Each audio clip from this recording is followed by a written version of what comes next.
So we started this new study a few weeks back that I'm calling Tug of War, and the premise of the study is to talk about how different teachings in the Bible are in tension with one another. There are some that actually at times say things quite the opposite of what other portions say. And I think that's a new concept to a lot of people because we think that because it's the Bible, it is one continuous record that is in full agreement with each other. But one of the things that we have to keep in mind is that the Bible is multivocal. It's authors that are giving their perspective on a variety of different things. So we've looked at a few different things last couple weeks. And tonight what I want to do is I want to talk a little bit about what I'm calling postmortem mysteries. What I mean by that is a lot of questions that people have concerning the afterlife. And ironically enough, the Bible is not speaking in one voice on that particular topic. In particular, we're going to take a couple of weeks to do this. And tonight we're going to take a look at the Old Testament concept of the afterlife. And as I said in weeks prior, it's important to keep this in mind that the Bible is ancient, that it's talking in a completely different context and a foreign world to us. Sometimes it's quite ambiguous. It's not as clear as we want it to be.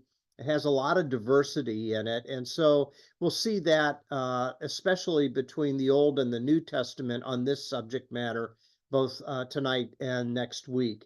And then we talked a little bit about looking at biblical studies, is kind of looking back at the text and looking at the customs and cultures and times in which it was written. But theology is trying to think forward, and it's trying to come to a conclusion on how these things fit together. So you have a wide diversity of different things. It's sort of like different people covering the same event. You have different narratives and different perspectives that are given.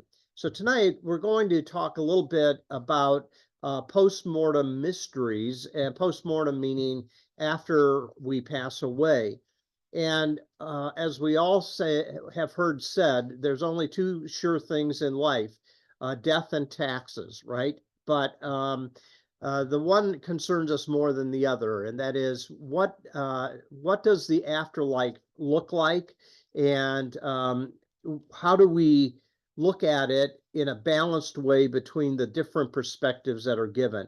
So when we look at the Old Testament, we are looking at something that is not even near what some of the New Testament writers are saying. Sometimes people assume that the Bible's purpose is simply to prepare you for the afterlife. That is, how you get into heaven after you die, that type of thing. And in terms of contrast, the Bible talks about a bunch of different things, but it doesn't talk as much about the afterlife as what you might think. And so I bet if you've gone to a funeral, you find that most pastors only use like 3 or 4 different Bible references. Usually that's where the message comes from, because there's not a lot of description about heaven. There's not a lot of description about what the nature of it is. And yet at the same time, it's interesting to me that we have all of these things that we assume about heaven and even hell as well, that come not from the Bible, but come from other traditions outside of the Bible. And we won't get to that tonight. But what we're going to see is that this idea of thinking about the afterlife is a lifelong task. It is something that we wish we had better answers for, but at least we can see with clarity a change, a little bit of progression between the Old Testament and the New Testament. So, having said that, I want to talk a little bit about our common quest. The common quest is trying to understand things that we can't fully answer in this life. Some of them include self-understanding. There are times that we think we know ourselves pretty well, and then we learn that we have other feelings or outlooks than what we initially thought we had. That's certainly true with other people as well. And it's true about the nature of the cosmos. It's true about the nature of the afterlife as well. So what we're looking at tonight is um, through the lens of what I'm going to call historical theology. So tonight is simply looking back. We're not trying to move into theology. We're just trying to look back on the Old Testament text. And in the handout that I sent out to you, you're going to see a little diagram like this. And it might look more confusing than what it really is, but historical theology is trying to interpret the scripture in a way that it will formulate for us some thoughts as we move into a well-rounded theology of a given subject matter. But historical theology has a kaleidoscope of different influences that makes up the biblical text. You're going to notice here that we talk about what is the historical context, what's going on that prompted this writing, and the cultural context is you are moving into the ancient Near East, which is an ancient culture that has a bunch of different outlooks on the way to do life. Now, those two things really kind of influence the Bible itself, what the cultural values are and what the historical circumstances are. And then from that, you take ideas that you use to develop theology, but you don't end it there. So the subject matter for tonight is what can we learn from the Old Testament? What is the historical context? What is the cultural context in some of these texts in the Old Testament? How does that contribute to the overall picture of the subject? And then you try to answer the question, what practicality is this? And the practicality for us is depending upon a person's outlook on the afterlife, they can be afraid to die. They can be assured that after we take our last breath, that we are reunited with loved ones and we're in the presence of the Lord and that type of thing. So all these things do play into our assurances. Remember that the Bible tells us over 300 times, do not be afraid, do not be afraid, do not be afraid. And yet this is a subject matter that a lot of people are afraid of, and they lack some of the assurances that they need. So here's how we're going to start out. When you look at your own upbringing, if you had any church background, you probably were given a picture like this of some sort, depending upon what denomination you grew up in. So we draw our last breath, and then comes what is sometimes called the judgment seat of Christ. It's the idea of standing before the Lord and giving an account of our life. And then from that, there is the promise of heaven that goes on for eternity. In Catholic circles, there's also an idea of purgatory. There's this idea of kind of paying off your debts of sin for a while in some mysterious place that is a holding place for people until they're ready to go into heaven. And then the other option is that people that have not lived up to a worthy life before the Lord are sent to hell, which is an eternal predicament. So you've been given, probably in some shape or form through sermons or Sunday school classes, this outlook here. Now, this idea of parousia is another word for the second coming of Christ, that when Christ comes again to set up his eternal kingdom, there is a bodily resurrection, that our spirit and soul are reunited with our body. And then this idea of the kingdom of God being an eternal presence on earth is after one final judgment. This comes primarily from some of the things that are found in the book of Revelation, and then the eternal state, where you have the idea that sin has been taken care of and we will live in the presence of God. So these two little charts here might look confusing, but if you look at it closely, it just makes a lot of sense. We go into a Bible text. What's the history of that? What is the culture of it? What does it contribute to the subject? And then how does it help us on a practical level? So what I want you to do is, even though you've been handed this probably, I want you to suspend it in your mind for the next couple weeks, because I think it's going to become clearer when you look at some of the scripture verses why there's a little bit of confusion in this area between Old and New Testament, and even some of the extra biblical literature that I'll mention one of them tonight in a moment. But just kind of put what you've thought about this subject, just put it on pause for tonight and next week, and then let's see where we can move ahead. So, if you were to ask somebody on the street, what are some of the afterlife questions you have? If they know the Bible, they might say, "What does the Old Testament have to say?" Some individuals will ask the question, "Well, how were some of the people in the Old Testament saved? How were their sins forgiven?" Um, where is the first mention of the afterlife in the Bible? Then this set of literature here called the apocalyptic literature that a lot of people turn to, like the book of Daniel and the book of Revelation. Does that provide any additional information on this subject matter? Next, how does history tell us about this subject? How do artists and poets and the arts, how does it influence the way we look at it? Because a lot of ancient art, paintings, stained glass, that type of thing, show pictures that might be accurate, or it might just be based upon some type of a tradition, but it communicates a lot because it's a very powerful image that is used.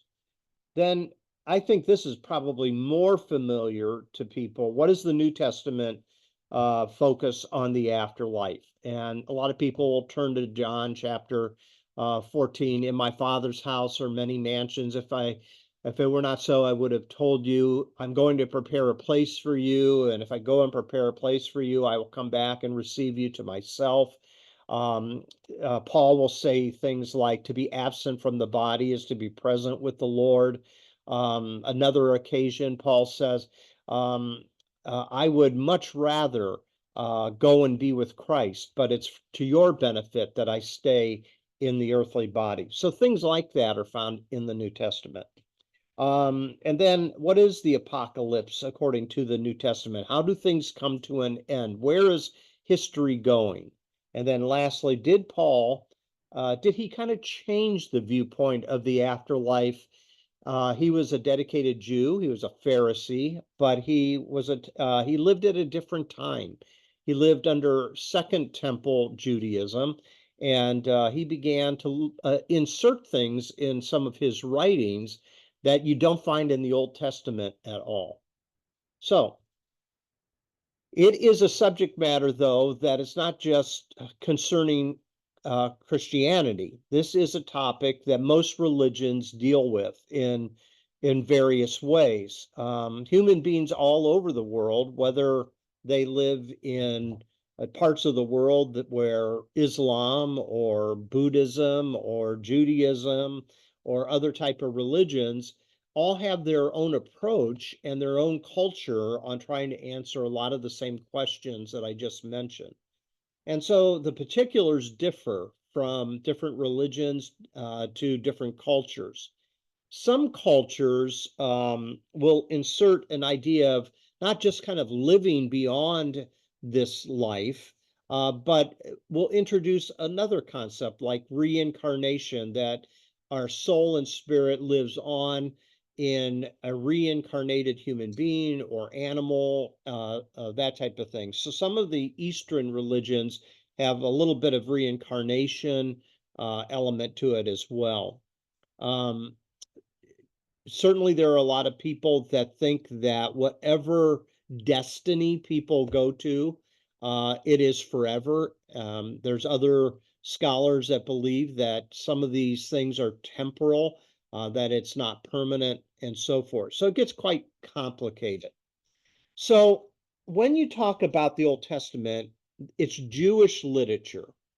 And the Jews did not have quite the imagination that some of the other empires had. In fact, yeah, you notice on the screen there, I put that they were a little less morbid than other Mediterranean people. So other peoples have some of these wild stories that are attached to their religion and stuff.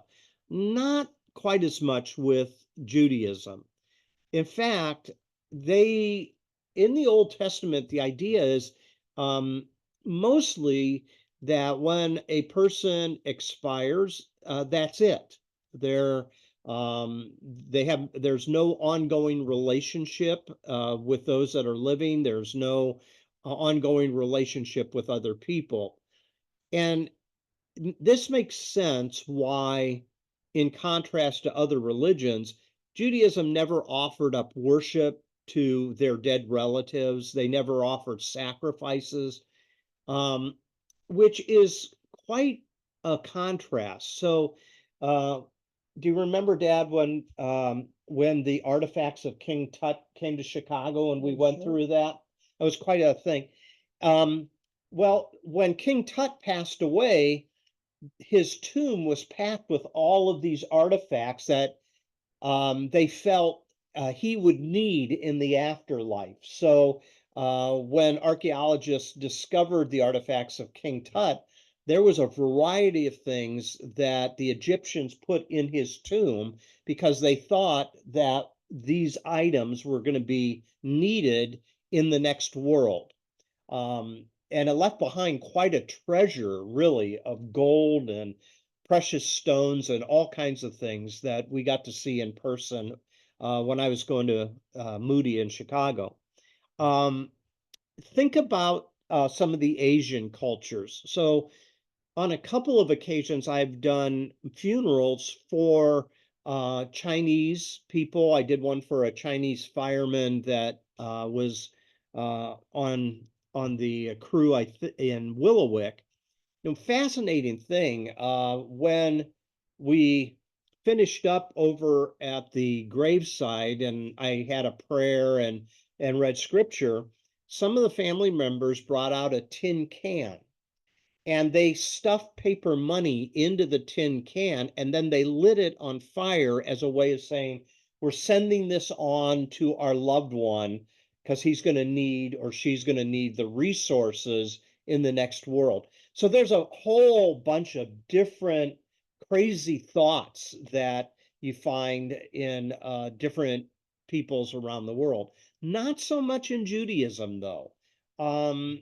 They kind of just anticipated that if they had a long life, they had a good life. And at the end of that life, they would see themselves kind of being put to rest with their ancestors. Now, what's ironic, and here's where the tug of war comes in. You have hints, though, in the Old Testament of some other thoughts beyond that one. But I'm going to read for you Psalm 88, verses 4 and 5. I'll begin in verse 3. The psalm is attributed to the sons of Korah, who is the director of music. So somehow Korah was kind of like the choir leader for ancient Israel in some of their worship. But it says here in verse 3, I am overwhelmed with troubles, and my life draws near to death. I am counted among those who go down to the pit. I am like the one without strength. I am set apart with the dead, like the slain who lie in the grave, whom you remember no more, who are cut off from your care. So here's this idea that as people age, they need more help. And when they pass away, he's making this statement that there will come a time, well, when I will lay in the grave and other people will not remember me anymore, and I will be cut off from the care that they gave me as I was transitioning out of this life into the next life. But they didn't have any indication in this psalm of some type of interaction with God or with other people. So hang on to that thought there for a moment. This is just kind of a typical outlook here. But when you look at other spots of the Old Testament, you're going to see while the subject matter is not all that central in the Old Testament, and you don't have this clarity of description of the afterlife, and there's no description of heaven. So think about hymns that have been written about heaven, walking the streets of gold, that type of thing. None of that in the Old Testament at all. What you do have, though, is in ancient religions, you had people that often turned to mediums as a way of trying to contact the dead. So you still have some of that type of thing in our day and age. But one example of it is in a book called First Samuel. And I'm going to turn to First Samuel chapter 28. So in First Samuel chapter 28, there's this story of King Saul who is afraid of the Philistines. Remember how we were talking last week about the journey of the ark, and the Philistines captured the Ark of the Covenant and took it back to their land because they believed that there was some type of mysterious supernatural power that was attached to it. And I told you, think of Raiders of the Lost Ark movie, where the Nazis wanted the Ark of the Covenant so that they could win the war, that type of thing. Okay. Well, this idea of the Philistines was a constant threat on the mind of the first king of Israel, King Saul. And he had as his advisor a prophet by the name of Samuel. And he would often look to Samuel to give him wisdom and insight into the things that he needed to rule over his people. Well, Samuel passes away, and now Saul is going, what do I do now? So in chapter 28, beginning in verse 3, it says this: Now Samuel was dead, and all Israel had mourned for him and buried him in his own town of Ramah. Saul had expelled the medium and spiritists from the land. So when Saul came into power, he drove out some of these occultic type of practices. Okay, but now he needed it. Okay, this is what's funny about this. So it says here in verse 4, the Philistines assembled and came up and set up a camp at Shunem, while Saul gathered all Israel and set up camp at Gilboa. When Saul saw the Philistine army, he was afraid. Terror filled his heart. He inquired of the Lord, what do I do? How do I win this battle? But the Lord did not answer him by dreams or by Urim or the prophets. So Saul said to his attendants, find me a woman who's a medium so that I can go and inquire of her. So they look around for one of these mediums that he had driven out of the land, and they find one at a place called Endor. So Saul rather, disguises himself and puts on other clothes. He doesn't want to be seen as the king. And at night, he and two men went to this woman. It said, and consult a spirit for me, he says to this woman, and bring up for me the one I name. But the woman said, surely you know what Saul had done. He has cut off the mediums and spiritists from the land. Why have you set a trap for my life to bring about my death? In other words, Saul kind of put a death sentence on these mediums and occultic individuals. If you come back here, you're going to pay the price. But Saul swore to her by the Lord, as surely as the Lord lives, you will not be punished for this. And then the woman asked, whom shall I bring up to you? Bring up Samuel. Can you contact Samuel? I need his advice. I need his wisdom. When the woman saw Samuel, she cried out at the top of her voice and said to Saul, why have you deceived me? You are Saul. Now, what the woman sees or how she sees it, we're not told in the text. But she has this vision of Samuel. And then the king says to her, don't be afraid. What do you see? And the woman said, I see a ghostly figure coming up from the earth. Okay. So here's this idea of the grave or the pit, as it sometimes is translated. And she has a vision of Saul coming up out of this pit. And Saul says, what does he look like? An old man. He looks like an old man wearing a robe. And he's coming up. And then Saul knew it was Samuel. He bowed down and prostrated himself with his face to the ground. And Samuel said to Paul, why have you disturbed me by bringing me up? Because in Samuel's idea, when you're put into the ground, you're resting there in peace forever. Okay. Saul says, I'm in great distress. The Philistines are fighting against me, and God has departed from me. He no longer answers me either by prophets or by dreams, so I've called on you to tell me what to do. And Samuel said, why do you consult me now that the Lord has departed from you and become your enemy? The Lord has done what he predicted through me.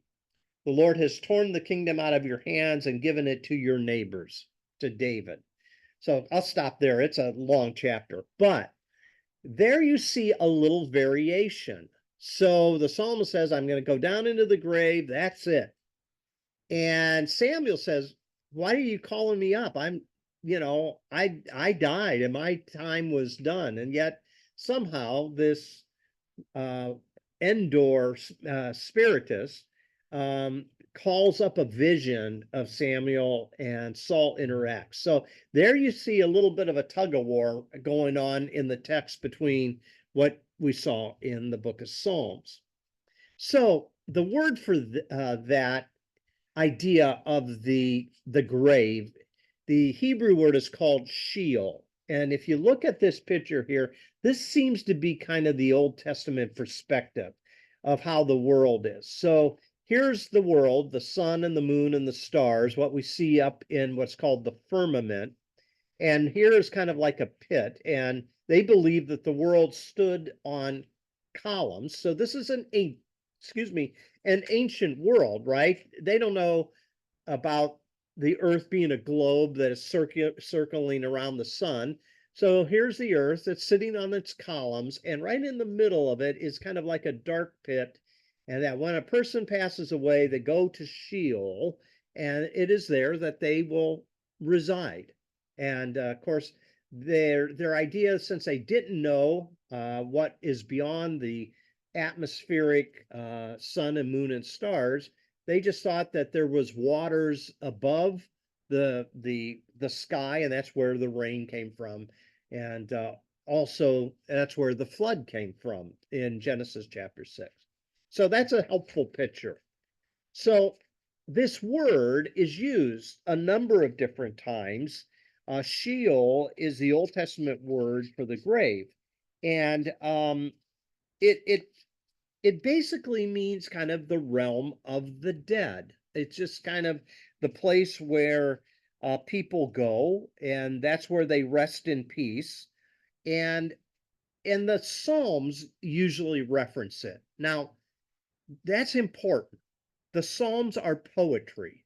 So it's not a great idea to build theology on poetry. But nonetheless, when it's referred to, such as Psalm 16 and 49 and 83, it's basically talking about a place where the body goes and is laid to rest. Now, I told you there's extra biblical literature that's not in the Bible that was written. And one of them, this is not an apocryphal book that, um, I mean, what am I looking for? The the Apocrypha. Yeah, that's what I'm looking for. Uh, the Apocrypha is in between the Old and the New Testament in Catholic Bible. So there's some extra books. This is not one of them. First Enoch is a book that never made it into the scriptures, but it kind of tells us a little bit about the mindset of the Jewish people. In this book of First Enoch, there's a section of it called the Book of the Watchers. And they build this tradition on the Genesis chapter 6 that we mentioned, I think it was last week or the week before, where the daughters of men cohabited with the sons of God. And this is this idea that that they are judged because they left their domain. So you have supernatural cohabitating with the human race. And this story says that Enoch travels to this holding place for these souls. And it's kind of seen as a dark place. Um, it's not really talking about eternity, but it's really kind of talking about a holding place for these people that had stepped outside of their domain. So there are references in other passages. But for the most part, Sheol, that Hebrew word, um, is um, is just a place where the body goes. It's not really telling us anything about where our soul goes when we die. It just kind of is talking about, hey, the body dies, it's laid in the grave, and that's where it remains. And all that remains is basically over time the remnants of that person that was buried. Now, here's another tug of war. So you have this idea that's at work, but when you go to Daniel, so in the book of Daniel, this is a very late book written in the Old Testament era, written probably about 165 BC. And it gives to us a hint that there's something more than this idea of just being laid to rest. And it's stated in chapter 12. And if you look at chapter 12 verses 2 and 3, I'll begin in verse 1.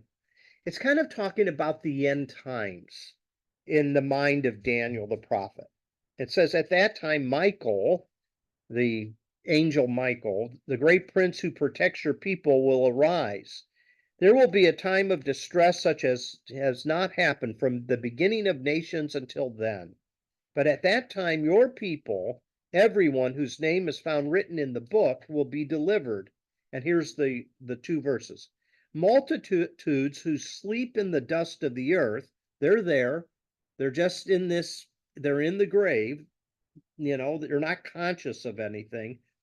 Those who sleep in the dust of the earth will awake, some to everlasting life, others to shame and everlasting contempt. So Daniel introduces this idea of a judgment after death at a point in time when God chooses to bring people before him. And then verse 3 says, those who are wise will shine like the brightness of the heavens, and those who lead many to righteousness are like the stars forever and ever. Doesn't tell us a whole lot of anything, does it? But now there's this anticipation that there's something more than just the grave. Well, where did that come from?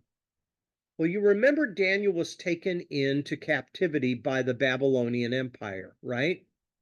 And after Babylon falls to the Medo-Persian Empire, he's still in power. And it is believed that some of these thoughts of the afterlife are first introduced to Daniel through the Persian culture. So Persian culture is has an influence. Now, here's an interesting connection. So when you get into the New Testament, you have two groups of people that opposed Jesus pretty strongly. One was called the Sadducees, and one was called the Pharisees. The Sadducees were kind of an aristocratic type of group. The Pharisees were kind of a moralistic type of group that wanted everybody to keep all these sundry different laws. What's fascinating is it is believed that the word for Pharisees is initially it comes from the Persian culture. And so, if you remember at one time, and I didn't write down the reference, um, there's a verse in one of the Gospels, I'll have to look it up, that talks about the Sadducees not believing in the resurrection, but the Pharisees believing in the resurrection. Do you remember that verse? It's in one of the Gospels. I forget. I didn't jot it down, but it's quite possible that the influence the Persians had on Daniel, which became the expectation that there's a resurrection from the dead that's coming, made its way down into the circles of the Pharisees, while the Sadducees still held an Old Testament perspective that when you die, that's it. Okay? We'll talk about that in a moment.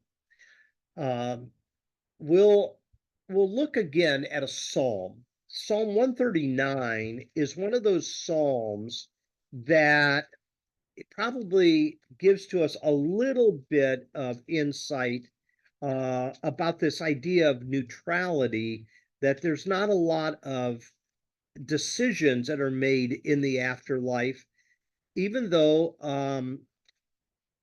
this psalm, Psalm 139, is written by David.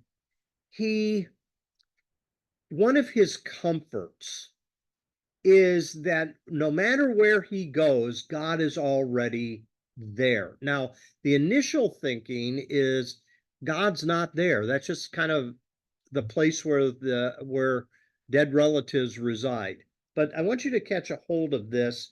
Beginning in verse 7 of Psalm 139, David says, "Where can I go from your spirit? Where can I flee from your presence? If I go to the heavens, you are there.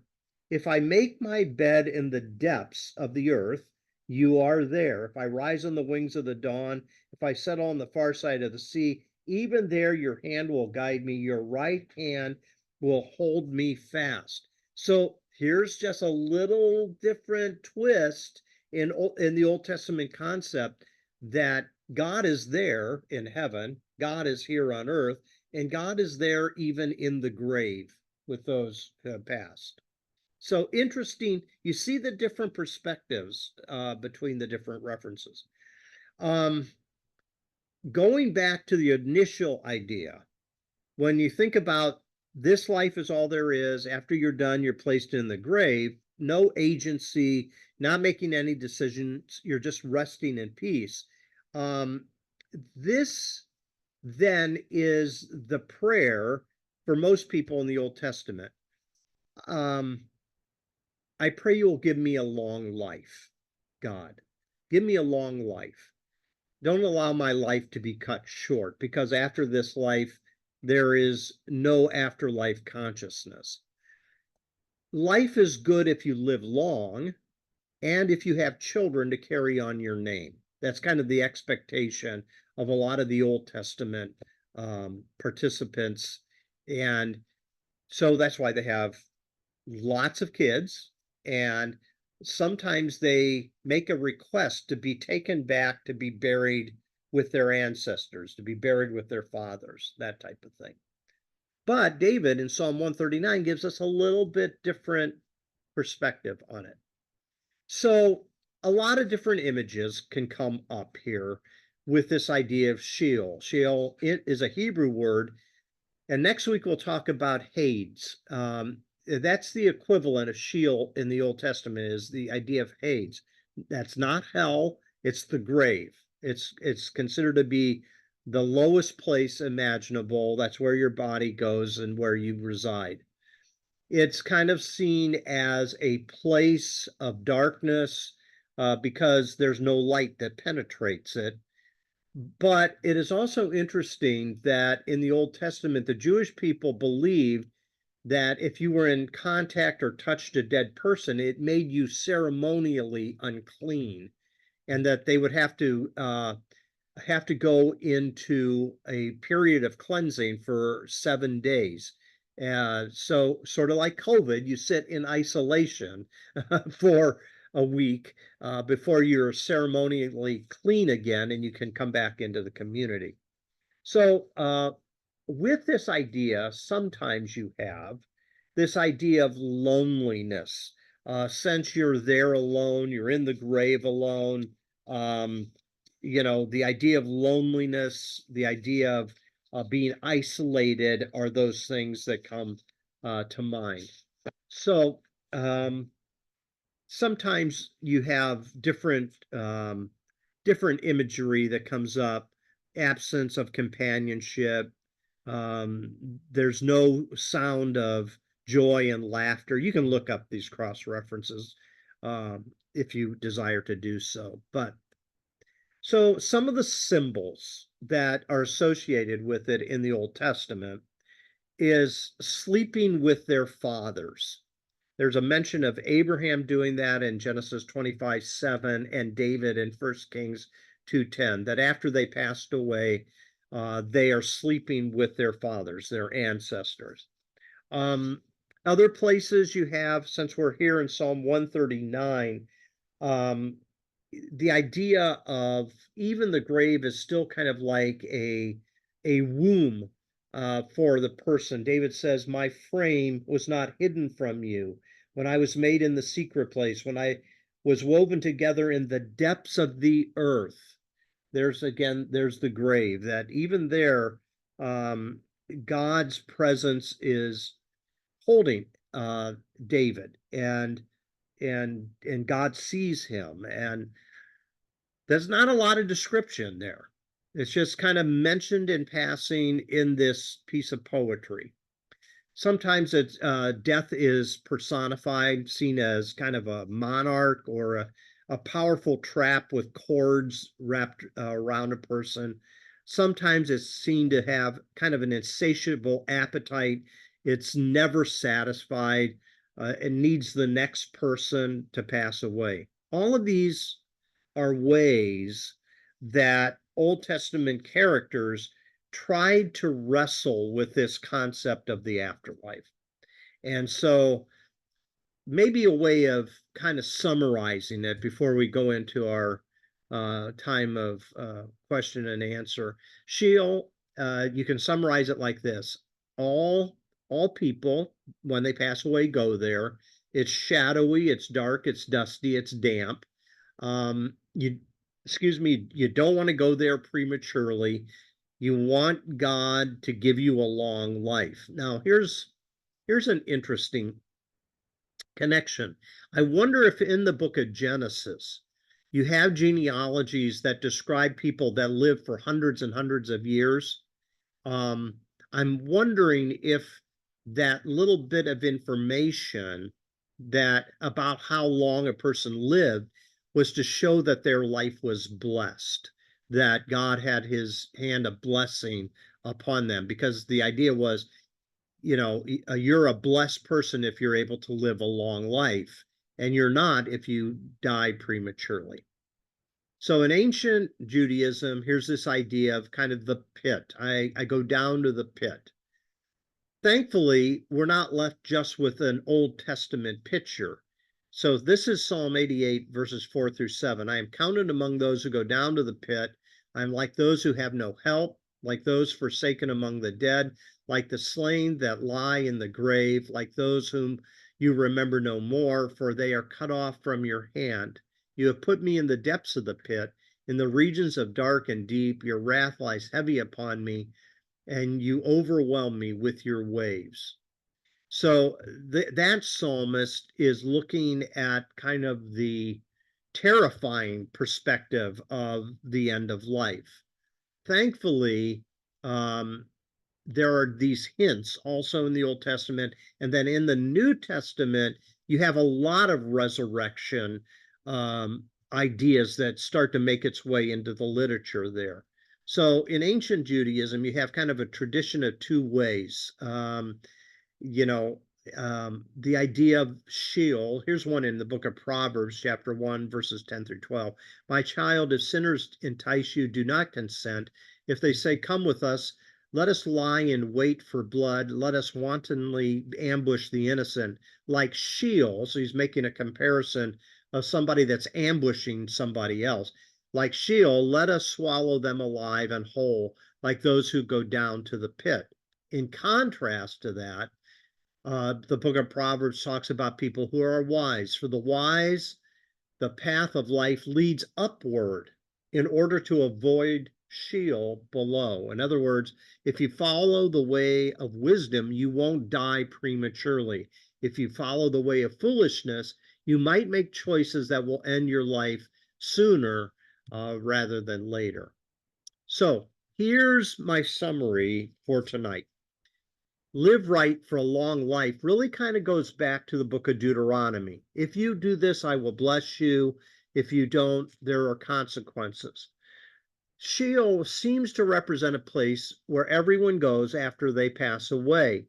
But in Old Testament Deuteronomy theology, to obey is to be blessed and have a long life. To disobey will lead to a premature death. Now, some psalmists will really reinforce this. However, other psalmists will say, the equivalence of what Billy Joel sings, why do the good die young, right?